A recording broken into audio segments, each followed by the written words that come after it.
সুপ্রিয় মৎস্য চাষী ভাই ও বন্ধুরা, আসসালামু আলাইকুম রহমতুল্লাহ। সম্মানিত মাছ চাষী, আমরা আজকে আলোচনা করব দেশীয় মাগুর মাছ চাষ পদ্ধতি নিয়ে।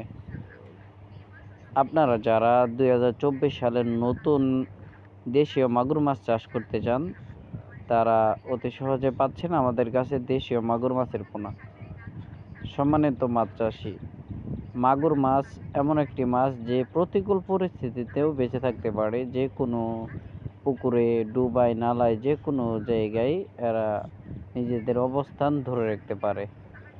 তাই আপনারা যারা মাছ চাষ করে লাভবান হতে চান, বিশেষ করে যারা মাগুর মাছ চাষ করে লাভবান হতে চান, তারা অবশ্যই এমন একটি পুকুর নির্বাচন করুন যে পুকুরে মোটামুটি কাদামাটি থাকে, পানি খোলাটে টাইপের, এইরকম যে কোনো পুকুর হতে পারে মাগুর মাছের জন্য। মাগুর মাছ তাদের নিজেদের অবস্থান ধরে রাখতে যে কোনো পুকুর সুইটেবল মনে করে।